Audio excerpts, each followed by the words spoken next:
हरियाणा चुनाव में हर दल और गठबंधन जोर आजमाइश कर रहे हैं, चाहे कांग्रेस हो, भाजपा या फिर जसपा और बसपा इनेलो गठबंधन।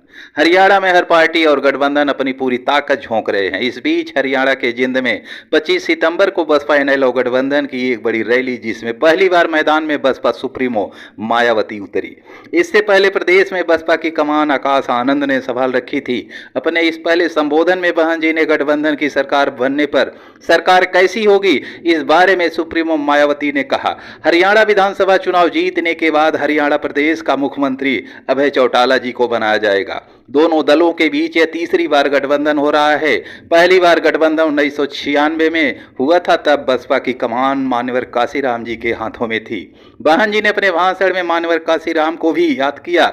मनुवादियों ने बहुजनों के इतिहास को, उनके नायकों को मिटा देने की तमाम कोशिशें की, लेकिन अम्बेडकरवादियों ने तमाम मुश्किलों को सहकर उसे जिंदा रखा। बहुजन कैलेंडर 2025 के जरिए हमने भी बहुजनों के संघर्ष और इतिहास को सहेजने का काम किया है, क्योंकि कैलेंडर सिर्फ तारीख ही नहीं बताते, इतिहास भी बताते हैं। हरियाणा में बीएसपी सुप्रीमो मायावती ने अपने भाषण में कहा, जब मान्यवर काशीराम जी जीवित थे और हरियाणा प्रदेश में आते थे, आप लोग बहुत दुखी थे कि हमारे पास रोजी रोटी के साधन नहीं है, हमारे पास खेती करने के लिए जमीन नहीं है। तो उस समय आप लोग एक नारा लगाते थे कि जो जमीन सरकारी है वो जमीन हमारी है, लेकिन वो नारा पूरा नहीं हो पा रहा था हरियाणा में। और एक कब होगा, जब आपकी सरकार बनेगी। लेकिन जब उत्तर प्रदेश में 4 बार हमें सरकार बनाने का मौका मिला, तो उत्तर प्रदेश में हमने बड़ी संख्या में लाखों लोगों को, जो दलित वर्ग के लोग थे, जो गरीब लोग थे, उनको हमने जो सरकारी जमीन के पट्टे काट कर हमने भूमिहीन लोगों को, गरीब लोगों को जमीन फ्री में दिया। जो भी पार्टियां सत्ता में आई, उन्होंने गरीब का विकास नहीं किया।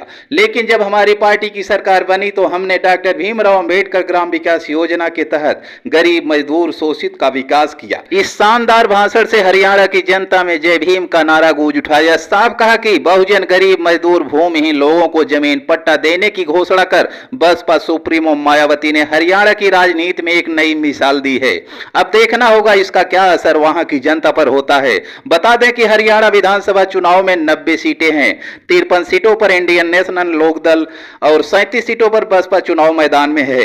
यह गठबंधन इस बार प्रदेश की राजनीति में कितना मजबूत बनकर उभरेगी, यह 8 अक्टूबर चुनावी नतीजे बताएंगी। सम्मानित साथियों, क्या सोचना है आप सबका बीएसपी के गठबंधन पर? तो फिर मिलते हैं अगले वीडियो में, तब तक के लिए धन्यवाद। जय भीम, नमो बुद्धाय।